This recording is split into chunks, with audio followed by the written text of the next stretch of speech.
All right, let's do this. How are you, what buddies? What's happening? I'm Marc Maron. This is my podcast. Welcome to it. How are you? Yesterday, September 1st, was the 15th anniversary of WTF. 2 new episodes a week, every week, for 15 years. That's a hell of a track record.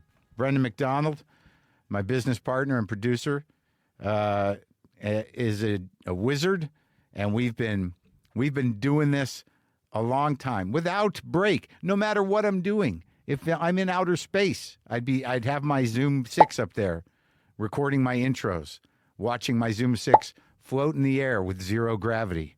No matter where I am, if I'm in a car, we have done a new show every week, twice a week, for 15 years. That is not nothing. High quality business. Happy anniversary to us. You hear me? That's what I'm saying. Today on the show, I talked to Drew Lynch. He's a comic. He's a funny guy. This was I'd never talked to him that long. Maybe I did, because he was on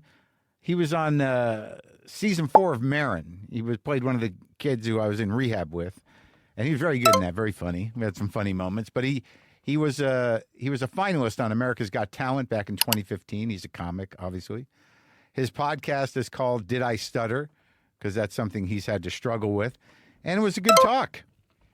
He's a good guy. He's a funny guy. Very matter of fact. I didn't know how it would go, but it went very well. I'll be in Tucson, Arizona at the Rialto Theater on Friday, September 20th. Then I'm in Phoenix at the Orpheum Theater on Saturday, September 21st. Go to WTFpod.com/tour to get the dates for the shows that were rescheduled in 2025 and to get tickets for all upcoming shows. Also, I'll say it again, use my links or make sure you're at the venue's website. Scalper sites are the first ones that are going to come up on your search for Marc Maron tickets. I do not charge $200 a ticket. I do not charge $400 a ticket. There are tickets available, I guarantee you. Go to the venue site or the link at WTFpod.com/tour so you don't get ripped off. Do you understand? Are we good? Is everything okay? I don't know, man. It's very good to be home. I've got about another week or so of shooting. There's a big week. We're doing the big finish of the show. John Hamburg is directing. I got an opportunity to spend a nice flight from Vancouver with him that might not have happened. Man, the other day before yesterday, here's the interesting thing, is that when your brain is spinning the way mine does, kind of working all the possible angles, and I've talked about this before, I think that I enjoy the relief of whatever I'm worrying about, not unfolding, not happening. But I don't think it's that simple. Life is going to strike. A lot of the things that you don't worry about, all of a sudden they blindside you. And it's sort of like, that's the way it usually happens. Probably 80% of you're freaking out about is probably not going to happen. And, 20% is just, being vigilant in order to be a responsible person. And then there's the deficit, which is things you don't even know about, just so slamming into you and being like, I didn't see that coming. But here's a benefit of being a panicky, anxious lunatic, is when something does blindside you, you're almost ready to go. You're there's no surprise. It just wasn't on the menu. But I'm ready to go. And that happened the other day, and it was kind of enlightening. So here's what happens, and this is one of the reasons why I think maybe I have to reassess my whole life in terms of the way my brain works. So I'm flying back. This is on what day was it? Saturday morning. I'm flying back from Vancouver to Los Angeles on Saturday morning. This is last Saturday. On Friday, I told my manager, I said, look, the last time I flew Air Canada, they canceled all the flights the day I had to fly. And maybe there were 2 for no reason that they explained. They said tech or whatever. And I just was like, and we were able to get another flight, but you kind of feel up with it. When you don't have any explanation, everything seems to be fine in the sky. How do you cancel all flights on a day? So I was a little nervous, and I said, do you think we should look at Delta or WestJet, because of that? And she's like, well, I don't know. Delta cancels too sometimes. Well, whatever. So I'm like, all right, fine. I'll keep the flight. But as you can hear, my vigilant brain around possibilities of things, occurring or things unexpected, I had that in my brain. So I go to bed early. I shoot Friday night, get it together. I'm packed. I had packed Friday because I thought there was an outside chance I'd get out Friday. And I just need to get home to ground my head so I don't just float off. Just, everything's going good. All right, it's good. Everything's fine. And by the way, that movie I'm in, The Order, where I play Alan Berg, the Denver radio personality, was shot down by a domestic terror organization called The Order with Jude Law. It seems like it did all right at Venice. So maybe you guys will get a chance to see that. I'm not in the movie much, but I thought it did a good job.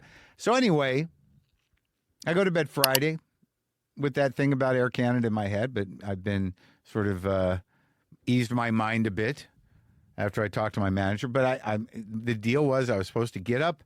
I was going to get up at 6. I had a 6:45 car. I had an 8:45 flight, and that was that. And I could get home before noon and just lock into my life. So I wake up at 6, and there's a text on my phone and an email. Air Canada has canceled your flight because of staffing issues. And they put me on another flight at like 6:30 in the afternoon, and I've only got a few days that I can be home. Now, I know, look, this doesn't sound like a big deal, but, you get it in your head, I just got to get home, and you want to get home. And I woke up, and it's canceled, and I was like, deep all the way down. Oh, it comes from up beneath, it comes from deep down. And I'm like, I can't do it. I cannot stay another 12 hours here. I can't. Who knows what'll happen in my brain in 12 hours. So in that moment, it's 6:05, and I'm like, God, I get on the Delta website. I try to get on a flight, see if that flight's available, because I know John Hamburg, the director, he told me he was flying back on that, and I put it in my head, and I'm pumping through, and it takes me to WestJet because it's a cooperating. And now I'm at WestJet, and, it looks like I can get on that flight. They want me to ask me if I can upgrade to premium. I'm like, yeah. So I upgrade, and it looks like I got the seat, had to do some business on the app to, because it's international, which I always think I've already done that business. So I get on the flight. Now I've got a car coming at 6:45, and time is running out because that's an 8 o'clock flight. So I call the guy who's picking me up because I've got his number from a notification. I said, where you at, dude? How quick can you get here? He said, I can be there in 10 minutes. I'm like, let's do it, man. I had to switch flights, and just boom, boom, boom. I'm on the plane. And in that moment where I made those decisions, out of fear of being basically in my head for 12 hours. And why don't you just go out? You go out to eat. It's not that big a deal. It was a big deal. It was life or death. Everything's like, this got to happen. It's not going to happen. And I just lock in. And within, 4 minutes, I troubleshot it. I got the flight, and I was just lucky enough to get on the flight. And it was like, I couldn't believe it. I felt like I needed an award. But in that moment of panic, in that moment of crisis where I needed to resolve that and get on another plane, I thought, like, this is amazing. I'm good at this. Good at what? Crisis? Yeah, kind of. Maybe that's what I should be doing. Maybe I missed my life's calling. Maybe I should be a guy that goes through crises for other people. What is that called? The therapist? I don't know what it's called, but I was so engaged, and I know it doesn't sound like a big deal. I just tried to get on another flight, but it worked out. So I'm like, I am a hero of me today. I get to the airport, I get home. There's a problem. A friend of mine's got a problem at his house. He thought it might have been, the intruders, but it sounded like raccoons. And, and I was like, I'm being a detective on the plane, a little of that, resolve that. Man. So that was like two things where I'm like, I'm a good crisis guy. Yeah. I mean, I figured that out. Look, if nothing valuable is stolen, then it was probably an animal or something. Crisis guy. I figured it out. That's what I should be doing. Now, if I could just stop the crisis in my brain, the ones that don't exist from happening, and then, it's just a series of events. I get home, I hang out, I see my cats, I engage with them, I see Kit, we go to dinner, ate too much Indian food, badmash. If you're Los Angeles, Badmash, Baadmash. That's the shiz. All right? I would go there regularly. Me and Stahl go there. So we go see the new Aliens movie. And after I, sit there panicking about this or that, so we watched a movie. It's good. It's satisfying. It's a satisfying alien movie. It's like, you see a lot of the monsters, and then you see a new monster. I don't want to spoil anything. That's all I'll give you. I don't know if I spoiled anything. Whatever. It's satisfying. So we're over at the Brand at the Americana, and we leave, and we're talking about the movie, and we're almost to the parking lot, and some guy starts yelling behind us, hey, wait. And I'm like, what is happening? And this guy, just a guy in the movie theater, comes up to me with my phone. He says, is this yours? I'm like, holy shit, it is. He just saw me get up and saw where I was sitting and then ran after me. It was like 5 minutes. He found me and gave me my phone. And I was like, this is a great day. This is the best day of my life, I think. Because I'm only home for a few days. I had such a great morning of, crisis management and using my panic in a good way. And, just being ready to engage with the insanity. And if that phone if I had gotten home and I didn't have my phone, it would have ruined every day. It would have ruined the entire day I was home. The whole weekend would have been garbage. It would have just put a shadow over everything of all the good, heroic things that happened that day. Solving a robbery, getting the flight, all of it would have been erased if that phone would have been gone. Thanks to that guy just being a good guy. And I walked away going like, should I give him a prize? Should I give him money? Should I give him should I figure out who he is and send a gift? That's crazy thinking. Not really, but it was just a guy doing a decent thing. How is that surprising? Why do I think that's like, you should probably, buy him a house. This is like, that feels good enough just to deliver the goods when you do a good thing for somebody. I think. Yeah, maybe I'll hear from him. Hey, dude, I helped you out the other day. Nah. It was just like, I was so appreciative. When you lose your phone, that's a bad feeling, isn't it? All right, enough. So look, Drew Lynch is here. He's got tour dates coming up in the fall. You can check out where he'll be at drewlynch.com. Good guy, funny guy. This is me talking to Drew Lynch.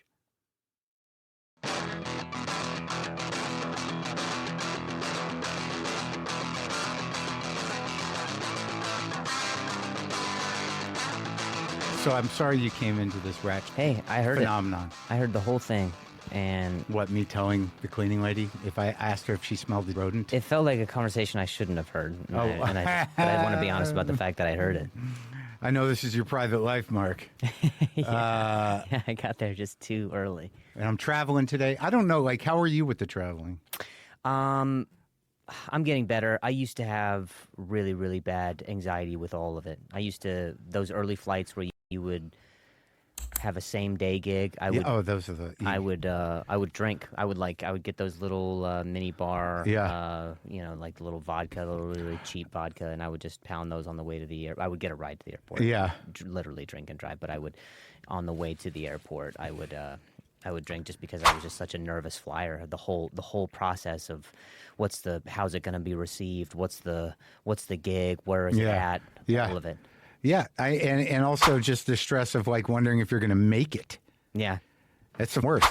But I don't know. Once I'm surprised at my age, which is old now.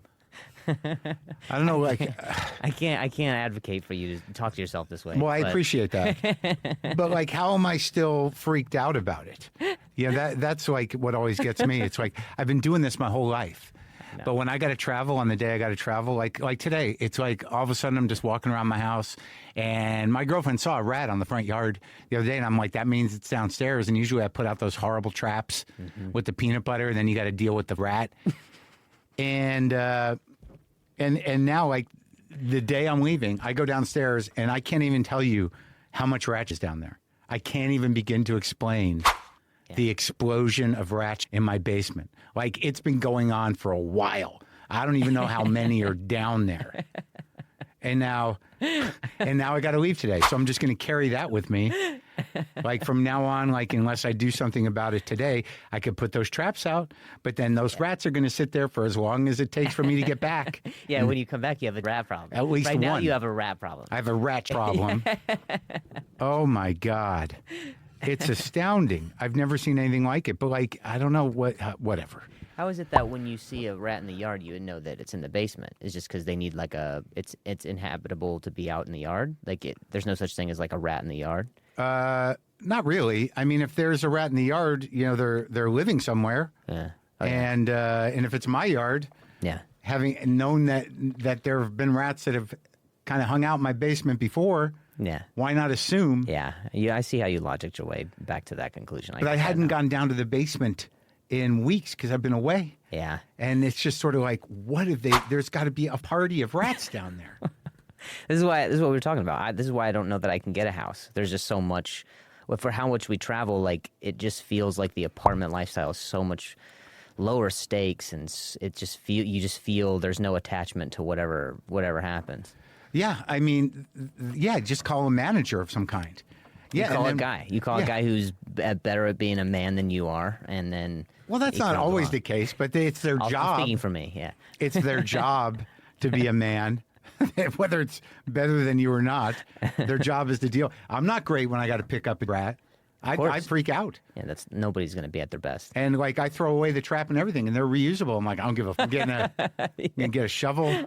Gonna load this whole package into a bag and run it outside. You're not even reusing them. Wow, that's nuts. Well, they're not that expensive, but I mean, like, but if I were like a guy who did that frequently, I'd just like unclip the giant clip, drop the rat into a bag, and get on with it. Yeah, that's not who I am.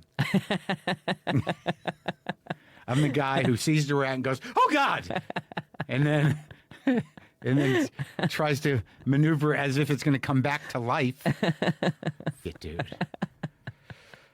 I got to relax and just know. You got a kerchief. You got forehead sweat. I want to be as low stakes to this as I possibly can. I want to make sure. I don't have a kerchief on. Yeah, I want to ask you questions. That's how. I have a little forehead. That's how bad I feel about it. Because I ate oatmeal this morning in 90 degrees. I've got oatmeal sweats and rat panic. That's what's that. Those are the first two cuts of my new record. Opening cuts, oatmeal sweats, and rat panic. It's a great new record by Marc Maron. Everything is just such a turbulent plot with you, Mark. Like, every time you just get right into it, it's the worst. Everything's just the worst.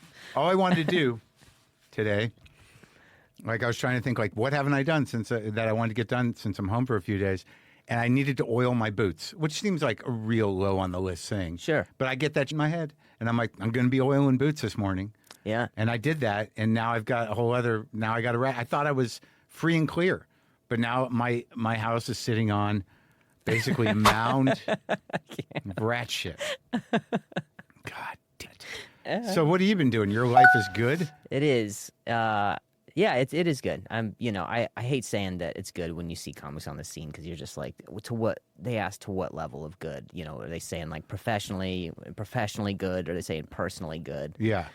And it's like you try to connect with comics on the scene just as human beings, and you just try to be like, you know, it's everything is good, and then every answer that you give might be loaded. It might be like, well, how does that for them? Yes, not for you, for them. And so you just watch their coolness, kind of melt into resentment. Mm-hmm. That's all. Yeah, that's a lot of. I think that's a lot of what goes around. I think we're just kind of like always just kind of comparing. Yeah, yeah. We're high school kids. Yeah, it's all. You never grow out of it. I thought you would think that you grow out of it, and then you get back to doing comedy, and you're like, I'm back in high school.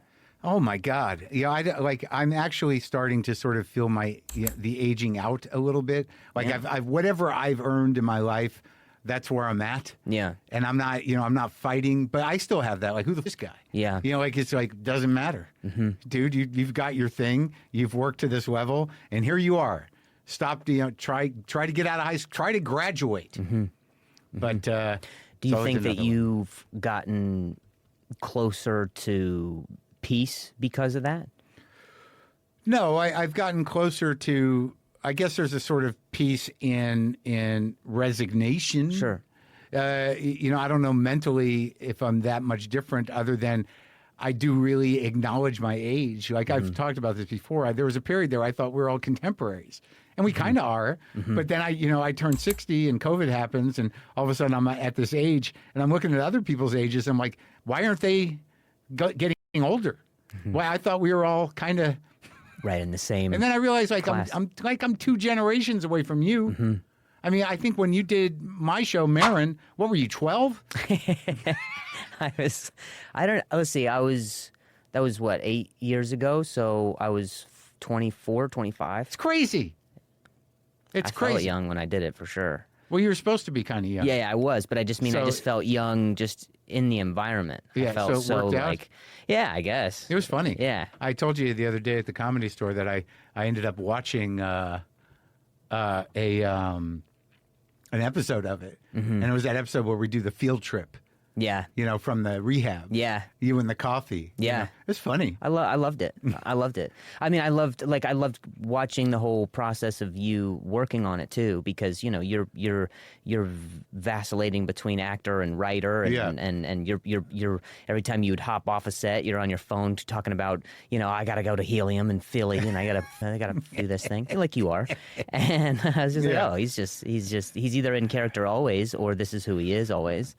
Well, I mean, I think the character was a little amplified. Yeah. A little bit. Elevated, for sure. Yeah, well, I mean, because you're writing it. But, did anyone watch that show? Did you get any feedback on it? Yeah, I did. I what's funny is, comedy fans, they'll say that one. That's the one that they'll say. They'll, Oh, yeah? Of any of the stuff that, I've done, that'll be the one. And that's the one I kind of feel really... I feel proud about Conan when that happened. Sure. Comics watch Conan. I mean, I was so much more nervous to do Conan than I was to do America's Got Talent, because America's Got Talent is like families and whatever. There's a story component to when I was on that season, and but comics watch Conan, comics watch Maron. There were so many comics when that show was going on that they were like, I love the show. I like Maron's stand up. I like to see it translate to the show format. So when I know that somebody has watched that show, I know that they're like comedy. They're comedy fanatics. Yeah, well, that's nice. I have no sense of it. When did you do Conan? Was he?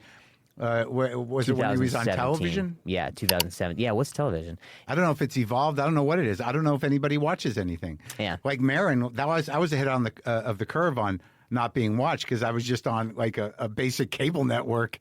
IFC that people are like, do I get that? I don't even know if I get that. I don't even know. Does anyone get IFC? I don't know. I don't know who gets what anymore. I don't know what exists. I have no idea. I don't know how to get IFC. When you said that you saw episodes of Maron, I was like, how? How did you see Maron? I think it was on iTunes. I think you can get all the seasons. I probably had to pay to rent it. Maybe it was on Amazon Prime. I'm not sure where it is anymore. Yeah. It's so sad. Yeah. Like people are like, do you have DVDs? I'm like, no, I don't even know if they exist. I don't even know if you can watch all the seasons everywhere. Yeah. And that was a show that has my name on it. I did 4 seasons. Yeah. I have no idea where it's at. I do know that I should check in with my manager every so often to go see if I got money somewhere. Yeah. Am I getting any money for that? Yeah, I hope so. How long have you been doing comedy, though, now? I've been doing it for 13 years. Yeah. They just had the name day at the Comedy Store the other day. I saw that. I saw a picture. I was scrolling through Instagram, and there was a cake with the Comedy Store names on it. And this is to speak to our high school thing. Yeah. I didn't know what it was or what it was for. And I'm looking at the cake. I'm like, why'd they pick those names? And it turns out... It turns out it was actually the new people on the wall that they were celebrating. But I'm like, how do they all make the cut for the cake? I mean, I'm on the wall, and all I thought was like, what? What a weird bunch of names.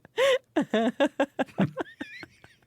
never seen any of these names. Yeah, well, I knew them all, but I'm like, why didn't I make the cake? And it's like, oh, it's for the new people on the cake. So... This is ridiculous. It's ridiculous. Oh, man. You kill me, dude. I'm tough. I know. Okay. There's not much different from you and many just of everyone's relatives. The only difference is that you're not in front of the TV all day. That's it. What do you mean relative? I just mean you just go from, I think you're at like a resting 7, and then you go right to it, like, you wake up being like, there better not be rats, and then there is one, and then now it goes from 8 to, like, I think you go from 7 to 10, and then at your resting heart rate is like 7. But it's weird? My resting heart rate is phenomenally low. Really? Yes. You would never, ever think that. No blood pressure issues. Good for you. My resting heart rate is like 55. That's great. And slight cholesterol issues. So whatever's going on is all mental. And it's not... Yeah. I love that you work through it. You talk your way through it, and then you just say, so I have that thing now. Well, I got to learn how to, like, just, like right now, like, what can I do about that right now? Like, all I can do is, I can't clean it up because it's a show down there, literally. Mm-hmm. So I'm going to have to someone's going to have to do that. I'm not going to do that. Yeah. I could put those traps out. That's what I could do. Sure. And also, for some reason, the downstairs smoke alarm now needs a battery that I don't know if I have. So these are the things that are happening. I feel like if I do have one of those batteries, it's out here somewhere. But let's get back to sorry. It was a cool thing, and it just... Did everyone show? My parents showed up, and the reason for the cake, for the signing and the cake and all the thing. And they didn't have a ceremony when I did it. It's just like one day Duncan Trussell said, "It's taken care of. It's done." Yeah, and I'm like, "Where is it?" And he pointed. I'm like, "Oh, it's pretty good." Ceremony, did star on Hollywood Fame or something. Well, I hated it. Like, I hated it. Did everyone come? Was Bobby Kelly there? No, I think they had a few different. I think they had a few names. Like, I don't think Schultz was there, and Sadiq was there, and Sadiq was there. Yeah. And then Bobby Kelly wasn't there, but his name was Rory Kilmartin. And Lori, she wasn't there, and Rory wasn't there either. But they also had all the planes that were grounded over the weekend from. So what was the ceremony? Did you? It was like they did a unveiling of like they unveiled the names. The names were already painted, but they unveiled it. Oh, so they were covered, so no one knew exactly their placement until the covering came off? Yeah, I was late for that part, too. I kind of missed that part. How's your placement? Who's surrounding you? I don't know. Yeah. I don't know. I don't even remember because I'm just so like...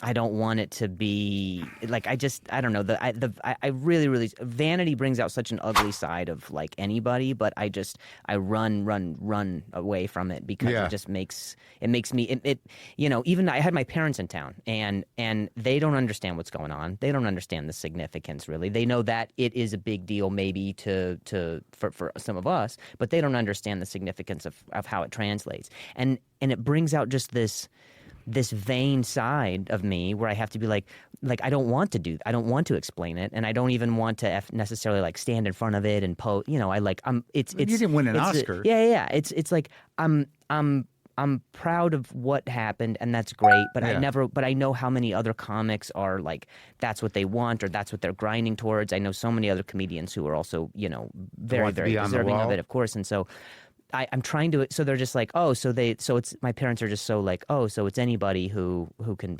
so it's a lot of people. And they're like, I thought it was just you. And I was like, no, there's a lot of friends who do it too. So your parents are actually a little disappointed. It's a little that. But you're thankful that it's not just you. I mean, yeah, I am. If it was just that, then I would have been miserable. I'm glad that there were other people and there was a crowd. Yeah, but it sounds like you spend a lot of time thinking about like what other comics are thinking about you. I have for a really long time. Why? Because you got breaks early? Yeah. Yeah. Actually, I mean, only things that I like if I'd gone back and done it again, I would have done a more systematic sort of like go through the levels. Yeah, but does that exist anymore? I mean, it doesn't even feel like that kind of pattern exists anymore. The sort of like start as an opener and then go to as a middle. Yeah, but that doesn't seem like it exists anymore. I see people that are terrible. Yeah, throwing videos up. I'm like, what are you even doing? Yeah, that's true. There is no infrastructure, but I at least started at a time where it was like the tail end of like this is what you do, right? You go up, you work on the thing, you rework it, you record it, you write it, you edit, and so much respect for something like that, there is a bit of a school to that. There is a bit of an infrastructure to something like that. That I appreciate. Yeah. And so the reason that my parents being there was so significant, but so double-edged, was just like, at the beginning of this year, my dad got diagnosed with stage 4 brain cancer, and he oh my God, he and I bonded over comedy for a really long time prior to me even wanting to be a stand-up. I think I told you when I first did your show, all I ever wanted to do was act. I had this injury that caused me to stutter, and it messed with all my motor skills and everything, and it just threw the trajectory way out of whack, way off the path. And so I really came into this space watching you guys, just being like, these guys are comics. These guys are like, this is their holy grounds. Yeah. This is the way that they approach what it is that they do. And I really kind of tried to navigate not just the art form, but the social sort of infrastructure of comedy, just kind of coming into it off of a fluke, Well, so how's your dad doing? He's doing well. He's he's doing like an experimental drug. I feel like every person with cancer is doing an experimental drug. Always. But he's doing an experimental thing. And but I told Emily over at the store, when she told me that I got to audition. I mean, I hadn't even gotten past yet. But she told me that I got to audition. I just said, it was like just like. I don't know, just a few days earlier is when I had gotten the news about my dad. Oh my God. So it was just, I told her, I was just like, it's just, sometimes it feels like the universe like abuses you and then buys you flowers, so yeah, that was just kind of the vibe at that time, Thank God the flowers come. Yeah. Sometimes they don't. Lots of times they don't. But you know that. We don't have to ruin a good thing. No, of course. Yeah, right. Don't get up with flowers. So he's doing well. And your mom's still around? Yeah. Yeah. Brothers, sisters? Yeah. They weren't there, but they are. I do have a brother. I do have a sister. They all live in Indiana and in the Midwest. So there's so much about being out here, even in the 2 days that they were out here. Yeah. They've never been out here. Really? But at the same time together, no. Oh, they're not together? No, they are, but I just mean they've never been out here together. Like I've had my dad at the place and then my mom at the place. Yeah. But it is, like I was saying, it can bring out just such a, like, there's just such a little pride. There's a pride thing that I'm trying to always keep in check and try to always tamp down and let go of, about ushering your parents around town and just saying, well, this is what this means. They're not understanding the significance of like a ceremony, or they're not understanding you just, I don't know. There's something about showing your parents around. Well, how'd they feel about you doing stand-up? Well, they were nervous because that was shortly after, when I started to do stand-up, it was shortly after my injury. So, oh, my God. So, wait, this injury didn't happen when you were a kid? No, this happened when I was 20. All right. So, you grew up what part of Indiana? I grew up in Indianapolis. Yeah. And you were just like, what? Like, Indianapolis is an okay town. Yeah.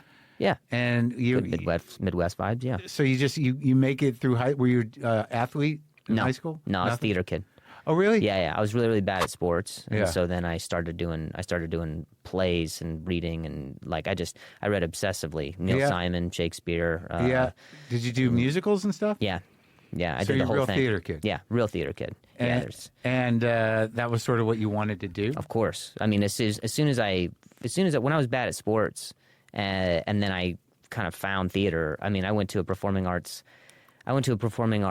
middle school and high school in Vegas. So my parents moved out. From Indiana to Vegas. To Vegas? Yeah, to do like an air conditioning company, and so they were working with my grandfather at the time. It was his company? And, yeah, it was his company in Vegas. Yeah, that's an important thing in Vegas. Yes, air conditioning. You definitely need that. Yeah, yeah. The heating was like a much smaller font, but it was air conditioning and heating. But so you did high school in Vegas? Yeah, I did high school in Vegas. I went to a performing arts middle school. One other guy from Vegas who grew up there. Who? Yeah, who? Baron Vaughn. Oh, I know Baron. Yeah. Yeah. He's a Vegas guy, I think. Yeah, and then there's James Adomian as well. Is he a Vegas guy? Yeah, he went to the same high school that I did. Yeah. Not same time, But what same was high like? school. Did the actual reality of Vegas have any impact on your life? Because I mean, it seems like people who grow up there, they're like, yeah, the strip's over there. Where our life is here. It is that. Yeah. Yeah, there's not a whole... I mean, I think there's a lot of glitz, too, when you tell somebody that you grew up in Vegas. Yeah.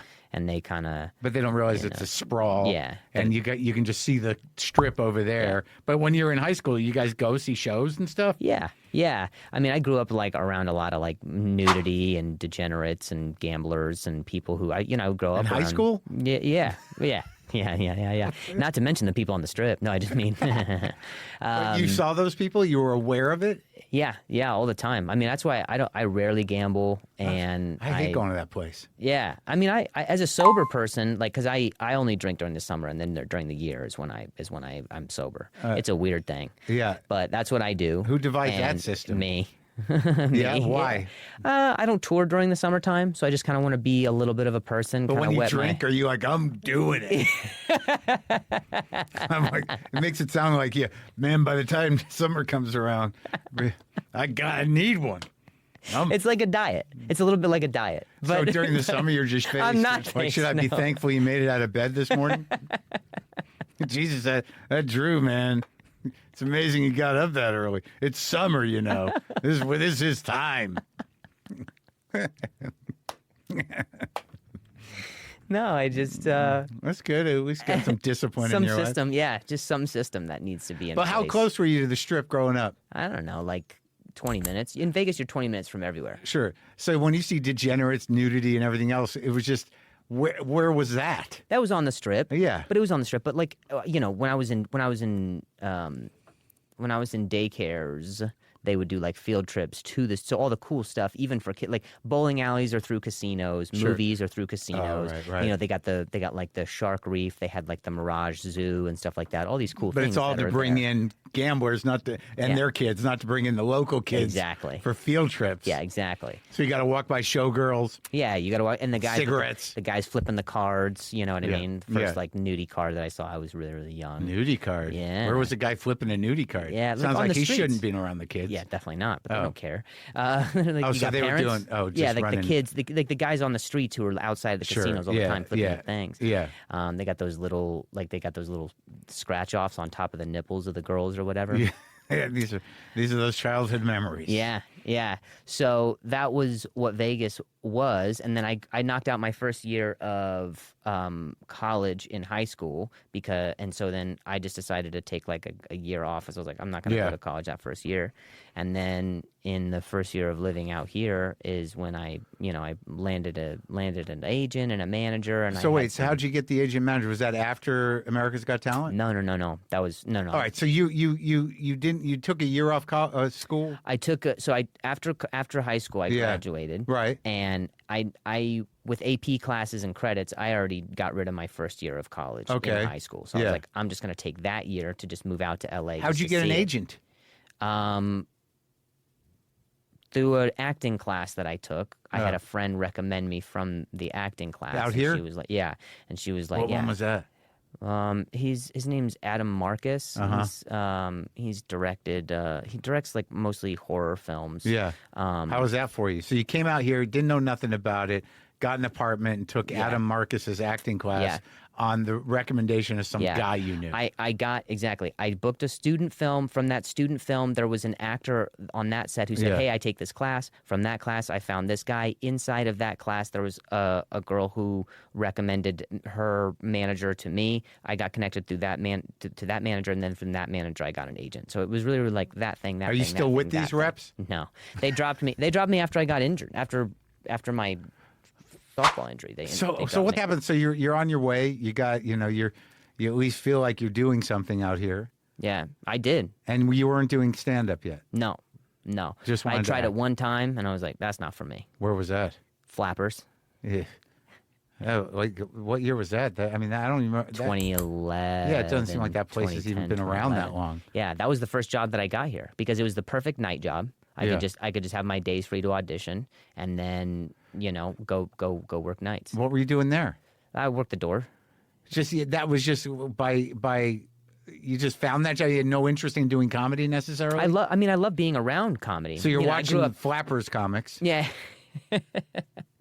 I'm not going to talk. I don't want. No, I'm just saying. I just mean like I just loved the fact that it was a new comedy club that just opened. Yeah. Burbank was kind of near where I lived, and so I literally, my dad and I were having dinner at the Black Angus Steakhouse right across the street, and then we saw that the comedy club just recently opened. I walked in there actually for improv classes. Okay. That's why, and she's like, "Well, do you want a job there?" And so now you're watching comics. Yeah. So now I'm watching comics. And you're like, I could do that. Yeah. Well, no. Like I literally tried it one time. I didn't have a good set at all. And then I was like, well, that's okay.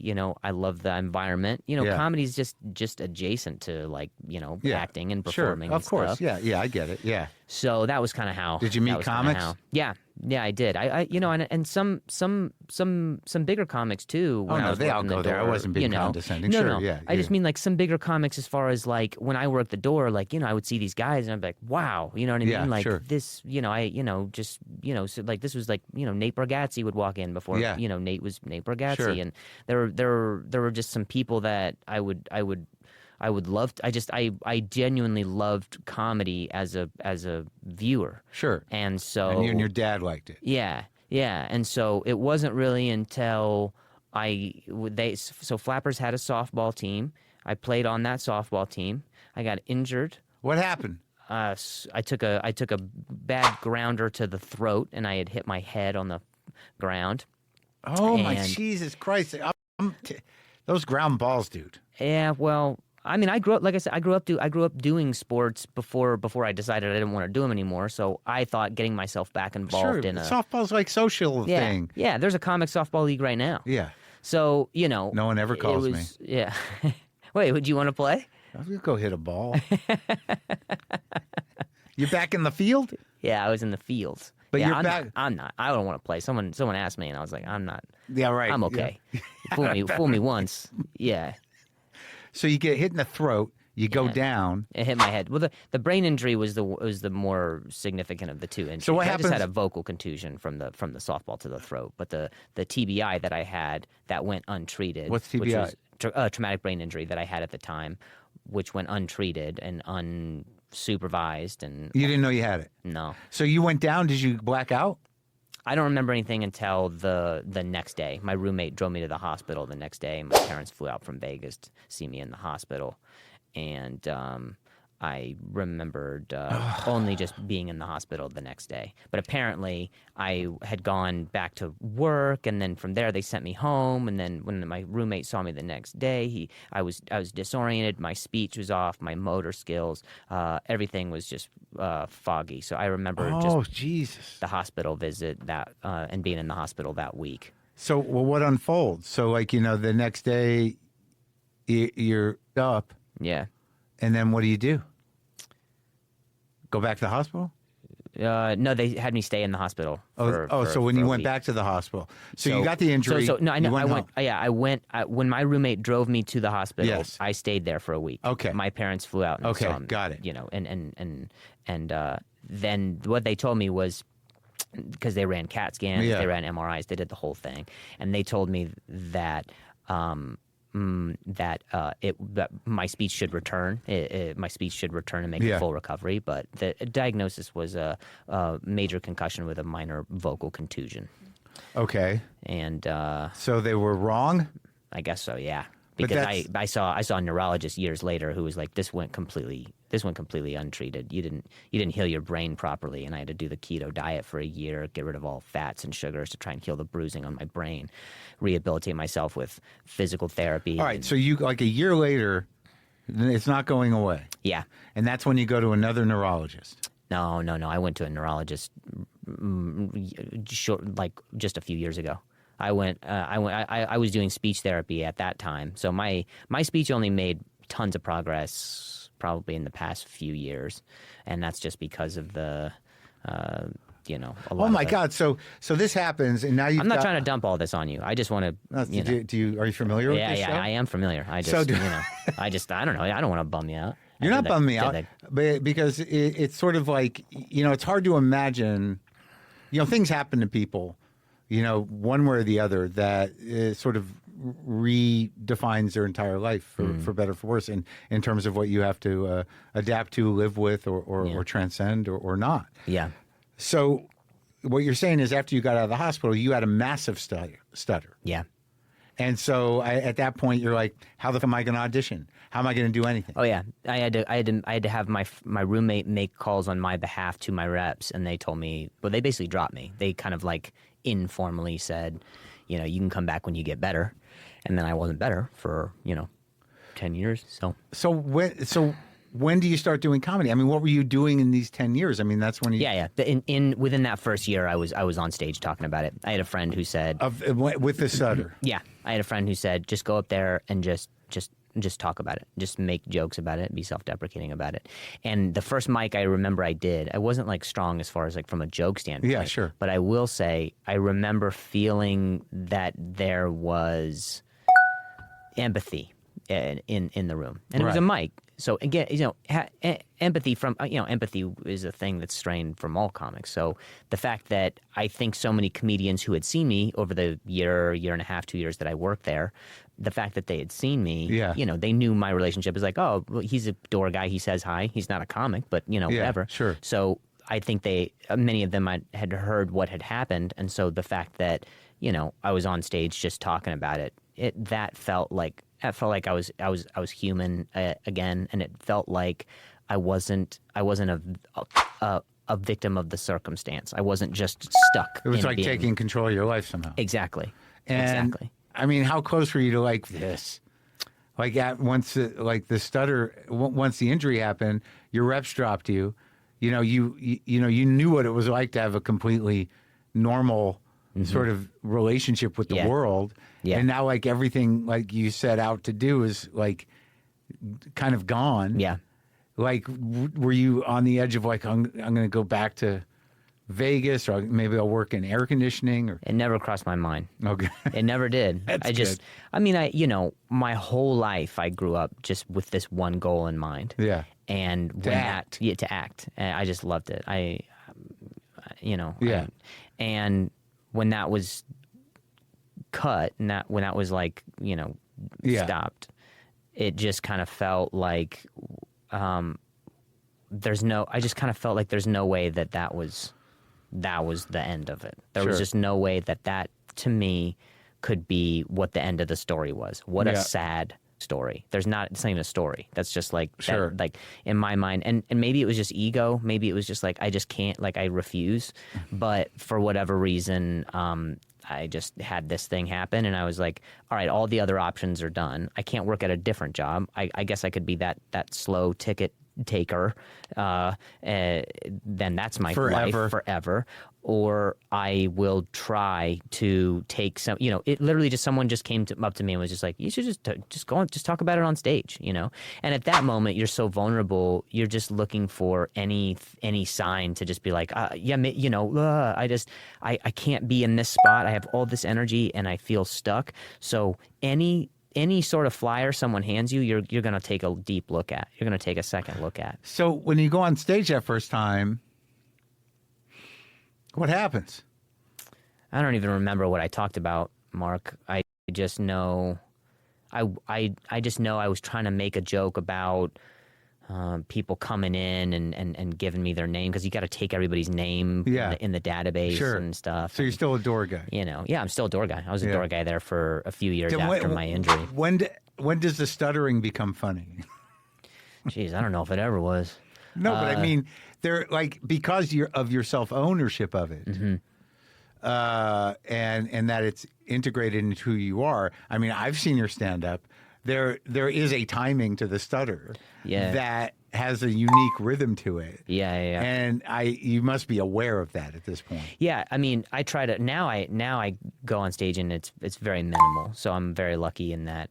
And I'm lucky and cursed in that, like, the mold that I put a lot of stock into in putting all of my energy towards trying to control the timing of this issue is now the thing that's like, okay, well, I just have to own the fact that I'm not going to put on a stutter if I'm not stuttering. Well, I mean, when you worked on my show, you still had it pretty bad. Yeah. Yeah. So and then that only changed in the last couple of years because of the neurologist told you that. Yeah, I saw a neurologist, and I've been going to speech therapy for years, but I stopped going for a while because I was bitter, and I was like, and I was also just kind of like, you get into that place as a comic where you're like, if that's my thing, and whatever, I'm not even going to take any effort to try and change it. And then so I, against my better judgment and other people's recommendation, I didn't go to therapy to figure out any of these feelings. Yeah, because you were mad. Yeah. And you were learning how to use it. Yeah.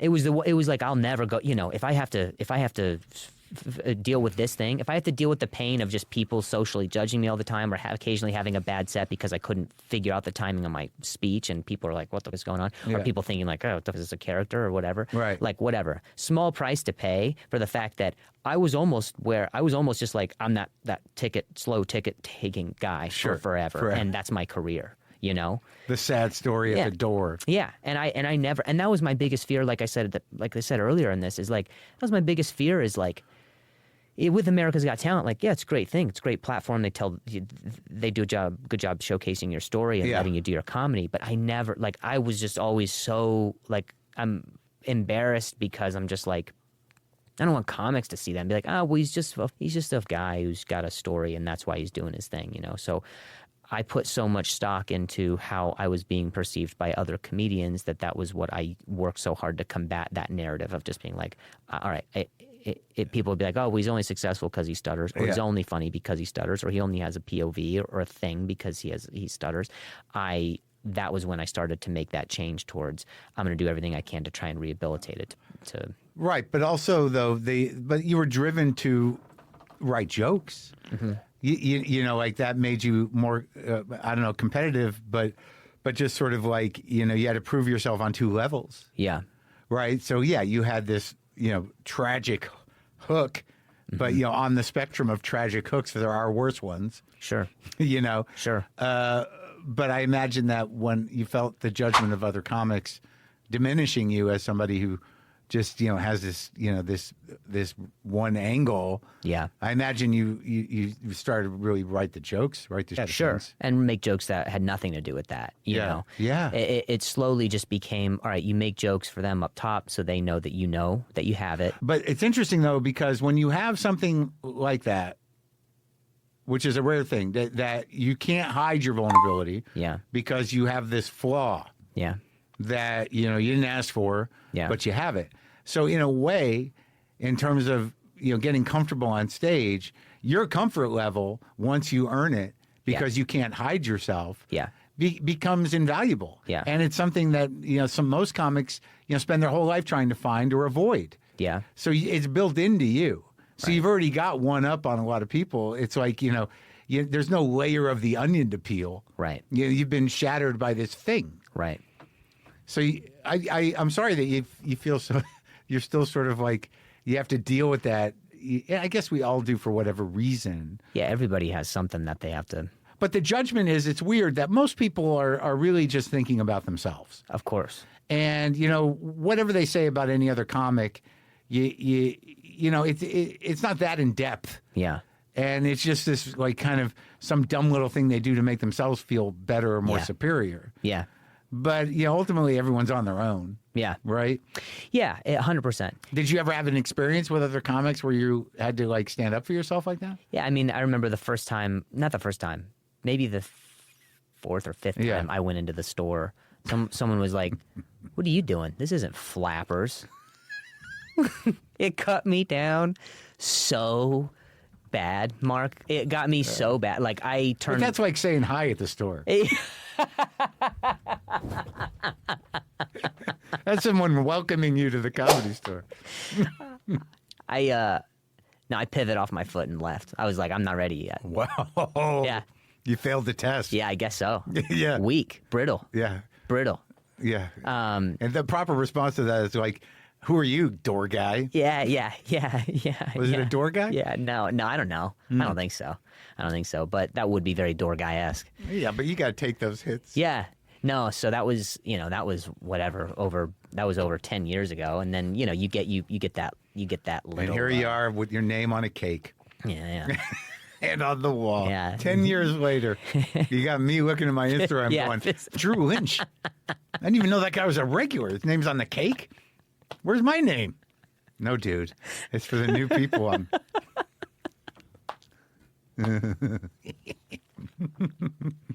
That guy. You barely. So I've been here for 30 years. Yeah. And my name's on the wall. What am I even mad about? Yeah. Because I didn't get on the cake. It's like You didn't get on a stupid. smaller edible wall. Yeah, it's ridiculous. I can't. That's why I for years I didn't follow people on Instagram because I just couldn't handle the constant barrage of what other people are doing. Oh, I'm off it all the time. I have somebody on who does it on behalf for me. Yeah, me too. But I still go look at it. Well, that's your problem. I know that's your it is. fault. I know it's a You know what you compulsion. did. Yeah, I do. So you're as you kind of ease into this. So your stutter didn't get noticeably better for a decade. Yeah. Because of not knowing exactly what was wrong and also your resistance to therapy. Yeah. Yeah. And during that time, you're a comic. Now you're doing it. Yeah. So when in the arc of the comedy do you get America's Got Talent? How does that unfold? That was 3 years after I started. Okay. So that was really, really soon. 3 years. 3 years. But that's after I about started. right for a talent show. Yeah. It's better seeing someone like you on there than somebody who's like, this guy's been doing it for 43 years. Yeah. I guess that's true. Like I used to see people on there. I'm like, wow, I didn't even know that person was still alive. Yeah. I think Yeah, there is that. But I guess I felt like again, referring back to the infrastructure that some comics kind of invent and hold to be word. Yeah. You know, you get your first TV slot after 10 years, you know, Yeah. or 5, you know, but not 3. And then certainly you don't get all the way to You know the what? end. That's weird. That's not even true. And whoever told you that, like back in the day, here we go. Like in the 80s, like basic cable was exploding with comedy showcases. Mm-hmm. Like you had even at the Improv, Caroline's Comedy Hour, MTV Half Hour, Mm-hmm. MTV Comedy. There was, Comedy on the Road. Yeah. There were it was a cheap thing Yeah. for these basic cable outlets to do. Yeah. These showcase shows, and there were many of them. And like I did Evening at the Improv, 1989. And I started working professionally as a comic in 1988. And I'd done, I guess I'd been doing it since... How long have you been doing it? Well, I mean, I professionally since 1988, but before that, after I graduated, I was a doorman at the store 86, 87. So Okay, I was 3 years? Yeah. 3 years. All right. And I did Caroline's Comedy Hour. Yeah. I did Evening at the Improv. It was like you could do that if you had the 6-7 minutes. Yeah. Do it. Do I it. mean, now people just dump their guy. I mean, you had to be able to do it. Sure. Sure. But that's sort of a lie. Yeah. Yeah. I mean, I was young. Yeah. I was also, I was easily influenced by anything. You Sure. know, I like I said, I had great respect for a lot of anybody from any class who started ahead of me, or I always just kind of felt that level of guilt of just, stumbling into a TV slot that led to many, many other TV slots. Yeah. That also led to, being able to tour full time Yeah. for forever. Yeah. After that, there was just an immense amount of guilt. Those are all the that things came you with got from that. Yeah. Yeah. I'd been doing colleges for about a year or so. So I'd had about 45. Well, yeah, but you got out on. there pretty quick. So, Yeah. the colleges, that sort of makes you build an act pretty quickly. Yeah. So you learned how to work clean. Yeah. Learned how to, I did a lot of clean shows. What was the process of America's Got Talent? You made it all the way to the finals, right? Yeah. Yeah. I just got second place. So I got all the way to the end before losing the damn thing. And the thing is that I didn't care when I first got on the show. And then by the time I got to the end of the show, I cared a lot. You're in the game. Yeah. Yeah. And Howie liked you? Yeah. Yeah. And he was great. He was great. It was just a good influence. But it's just interesting because We came in second. Yeah, I came in second, and Who then won? a ventriloquist. His name's Paul Zerdin. Wonder how that guy's doing. He's not even on the cake. You sure? I'd have to ask you. Maybe next year. Yeah. We'll put Paul Zern on the cake and piss you off next year. Now I know, yeah. That guy, but I'm on the wall already. There's no reason for me. I just misunderstood what was happening. No, I know. I thought it was just a general party at the Comedy Store where there was a cake made and they randomly chose some names and it wasn't mine. That's what I thought. Because I'm up in Vancouver, I'm not doing as much comedy as I always do. So I feel like I'm missing everything. Yeah. And I was like, I missed the cake. Yeah. Had nothing to do with me. I missed the cake. Stupid. So because of America's Got Talent at that time, it had enough juice to get you bookings.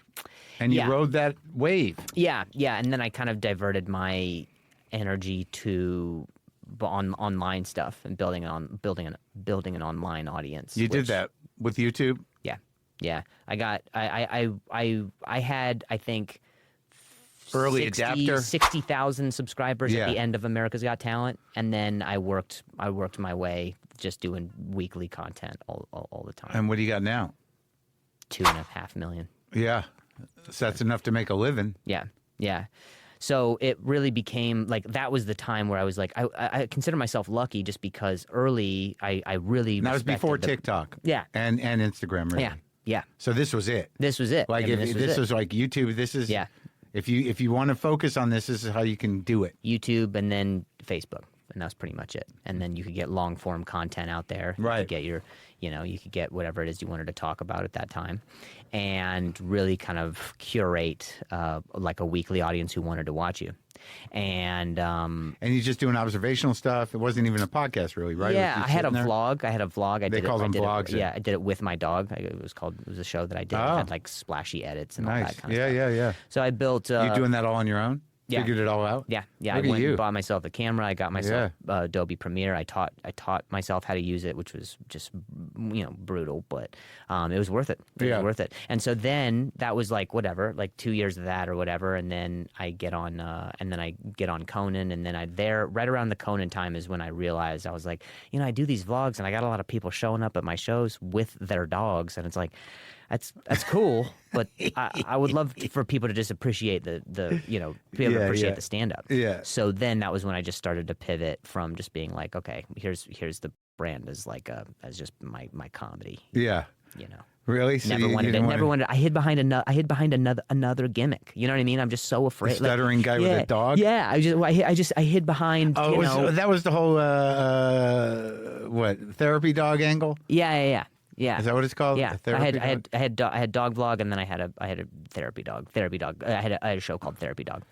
And that was a self-produced thing. Yeah, an animated thing. Oh, and what was the angle on that?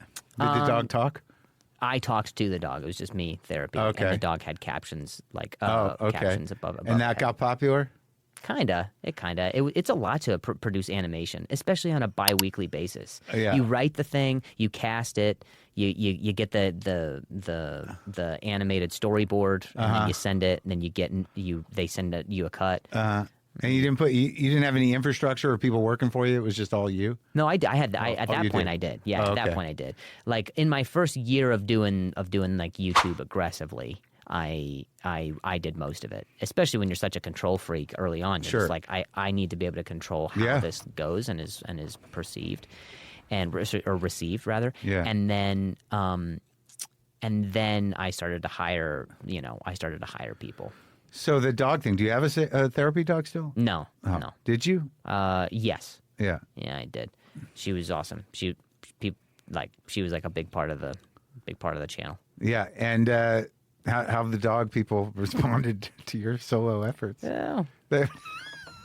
You got to make sacrifice sometimes. But is there a lot of like, bring back the dog? It is a lot of that. A lot of that, and bring back the stutter. I get a lot of both. Oh, my God. Yeah. I get a lot of both. Well, that's an interesting transition. Yeah. Yeah. It was just because it I was also like, I came off of AGT in a family-friendly environment. Yeah. And so moving that from a family-friendly environment to being like, hey, here's some jokes that I might make when I'm on the road. And then it's like, okay, here's jokes that this is the way I actually think, and I want you to understand that I was in a family-friendly environment, but I have things that I'm never intentionally malicious, or I push the envelope in a way that's like trying to provoke or whatever.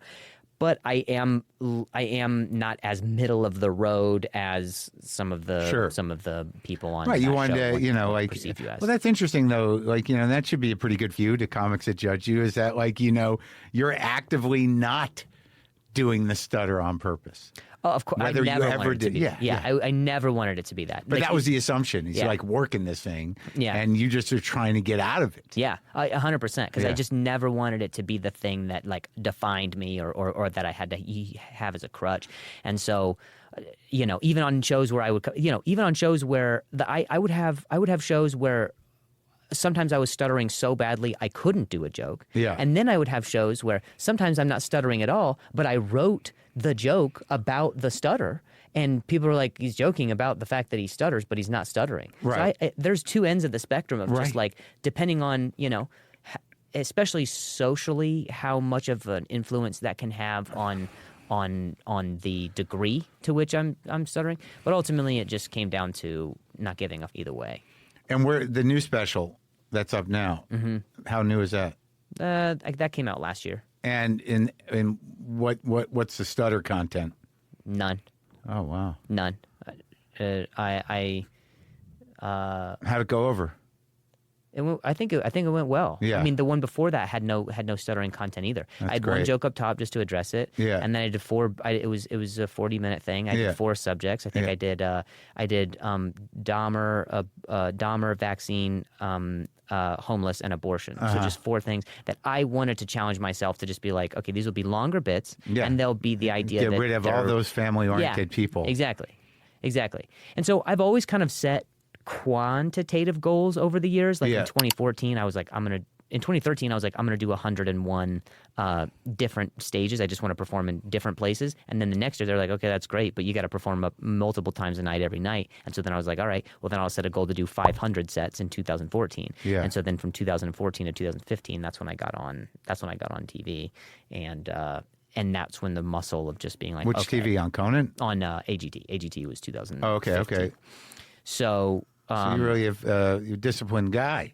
Yeah. Yeah. I mean, you know the diet thing. Yeah. 9 months of just being so squeaky clean, and then 3 months I'm not even a piece of shit. It's just like I'll have a bourbon at sometimes. Nice. And opportunities are coming and good. Yeah, I guess. I mean, yeah. What have you been like outside of stand up? What shows you been on? What have you been doing outside of Maron? Yeah, outside of Maron. Everybody's trying to produce their own TV show, and so really it's been. Well, I mean, it feels like everybody's saying like, yeah, I'm trying to pitch this thing and do this thing for my own TV show. But honestly, you mean put a pitch together? Yeah. And so that's something that I've been working on, and I want it to.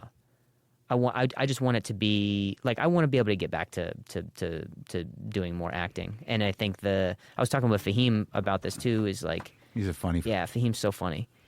He's just like, the narrative that sometimes Hollywood wants you to have is like the challenge in getting rid of a lot of my speech issues is like that's the only adversity component that I've had in pretty much my whole life. And so for an executive, for them to be like, yeah, but maybe you lean into a little bit, and it's like, yeah, but I'm not gonna put on something that's not there right now. I'm going to be honest about what's going on right now. Yeah. And I'll talk about what had happened in the past. And if that's how you want to frame it, that's fine. Yeah. But talking about it as though it's an everyday thing, like occasionally I'll have an issue, but it's just like they want, if you're got a just hook. like if you're just like a straight white guy, they're just like, all right, well there's nothing to be said for that. But if I would like to be able to just have it be honest, and then and if it's a part of it, that's a nice texture. But never have it be a thing that's like, oh, this is the defining thing. Okay.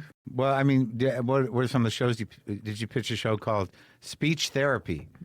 where you're the guy that is helping other people with their speech things? Oh, that's great. Well, let's work on this, Mark. Are you being sarcastic? Yeah, a little bit, but I'm being a piece of shit a little bit. I can't hail you as a genius for your first idea. No, I just was wondering, what were those ideas? If you're under pressure to deal with it, even in the past. The fall from grace, like the quintessential, I think, story structure is like, here's a guy who's a dick, who has a fall, who's like, you know, whatever, thriving and in wealth and health and success, and then has a fall from grace, right? And then still thinks he's better than other people, and right? Has to kind of mitigate that issue going forward. Oh, okay. And I was a person who thought that I was better than everybody prior to my injury, and then the injury happened. That was quite a humble pie, and then it kind of came back a little bit again, where my ego came back a little bit and was like, well, I had this thing, I suffered, I did TV, I did this thing, I feel like I should be, and it came back, and even like I said, even when I did the show, like I was like, by the end of the show, I was like, I have to win it, I have to win it to validate that this all happened to me and this is why, and that's been the biggest challenge is just trying to self-humbling. To just try to navigate, because I think we're all supposed to be people who are just accepting of each other and just genuinely. This is going to sound lame. It's going to sound lame saying it to you, but like genuinely care for each other. Yeah, it sounds stupid and it sounds froofy, but I just mean like. When I want to get to a place at which I am, that when I hear from somebody or something and they say that they're good, and I ask them if they're actually good or what they're saying that they are good about, if it's professional or personal otherwise, that I actually care about it. Yeah. Because I cared so much before about whatever what myself and other people's thoughts about me, and it got me nowhere. It got me to a place of being a stuttering, bitter, like just kind of person. Just one of those is bad. Yeah. Geez, just to be bitter as well. Oh my God. Oh, you're telling me he's bitter too? It takes a while to get the toxicity out of your mouth and into the world. It gets stuck. Yeah. It undermines your anger ability. I can't even express it. How toxic I am. I would love to tell you how toxic I am. So what did you, like, it sounds like you're on some sort of spiritual path. I mean, I don't know. You married? Yeah. Oh, that's good. Yeah. When did that happen? 2 years ago. Oh, okay. Yeah. She's amazing. She's a big fan of yours. Uh-huh. And I remember when she found out that we did a show together, she was just like, she told me this. She told me this a few months ago. She goes, I just love his stand up. She's like, I think you guys are a lot alike. I was like, you think I'm like Marc Maron? Immediately not taking that as a compliment. No, I just mean like, in what way? I just mean like, in what way? Yeah. And she's like, you're curmudgeon. You start the day and you're upset. And so when you say I'm on a spiritual path, it's like, that's what I have to do. You know, we've had this conversation before, you and I, but it's just like, we're kind of always just delaying the inevitable, and it goes in and out of whatever our impulses and compulses are. Yeah. So it's like, all right, if it's drinking this year, it's like, all right, I'm in cigars. All right, I'm really into health. I'm just moving the thing. Yeah. I'm moving the ottoman around the living room. That's what I'm doing. Yeah. So it's just, the way that has most benefited my speech and my mental health really has just been like, I guess it's a little bit of spirituality, but I'm the exact same. Like when you say like I wake up and I got the rats and I got the oatmeal sweats and I have to deal with this and this lady's talking to me, I got to go do this thing. Yeah. That is such an easy thing to embellish or just entertain. Look, it keeps you busy. I need something going on. But it's also part of the culture of what we do as comedians all the time. Like, what am I going to tell you that I'm good? What am I going to tell you that I'm spiritually things are good and I'm energy's aflow and I'm gonna release it back into the, like, that's a stupid thing to say to a comedian on the patio of the store. But it's like, that to me has been the thing that is a version of that is the most freeing thing that can happen. Yeah, I think that's if it's honest, or Yeah. I think that's true. And I have that. I'm not always freaked out. I mean, this was just a special morning. It's not every day. Do you know what I mean? Some days are just mundane. I just do my things. Today, like if I showed you the basement, the amount of rat down there, you'd be like, oh, fuck. Well, this I got to give Mark more credit. I would be very upset about this too. Yeah. And I have to leave town.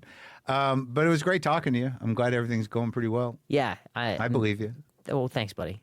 I don't want you to think. Yeah, I do sound like I'm going to kill myself soon. No, okay, you good. All right, good. I just want to make sure that I don't sound too positive. No, the people that wake up like us are not the people that kill themselves.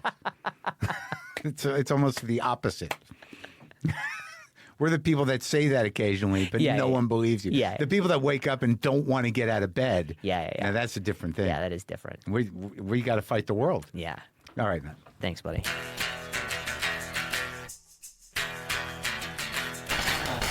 There you go. That was good. It was a good talk. Drew will be touring. You can go to drewlynch.com to check out those dates, and you can get his podcast, Did I Stutter? All right. That was good. All right, here we go. Hang out a minute. We're getting ready to turn the page on 2024, and you know the old saying, new year, new you. But I bet there's some guys listening who would love to hear this. New year, new hair.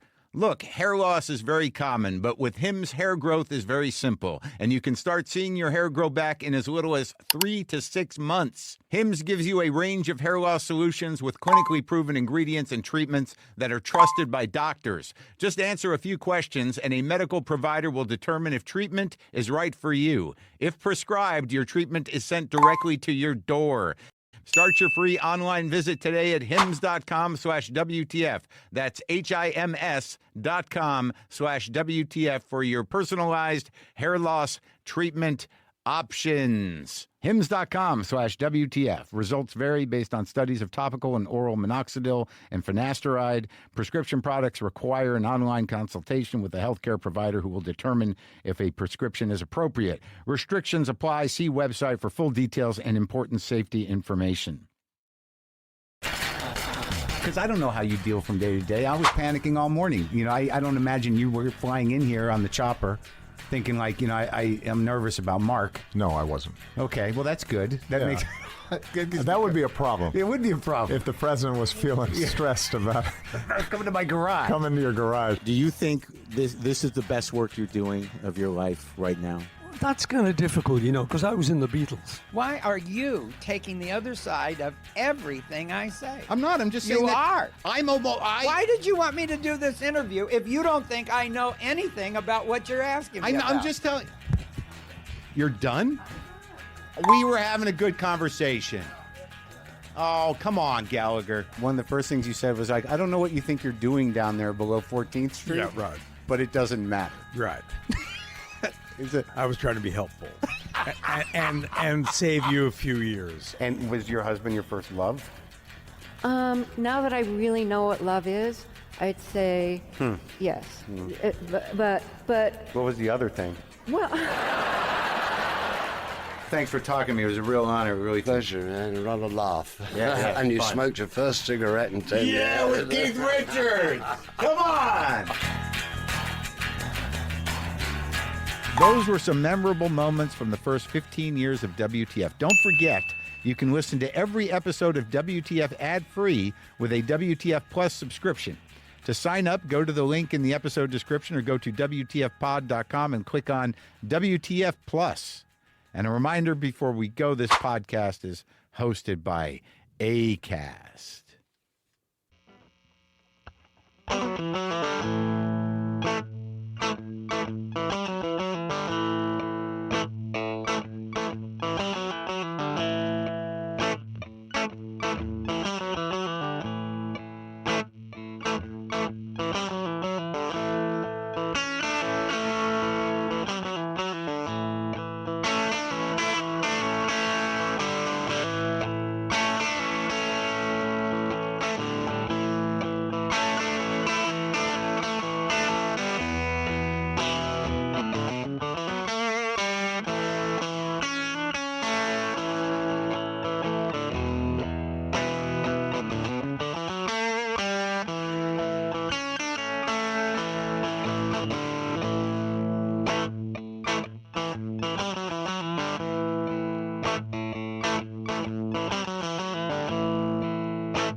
Funky and LaFonda.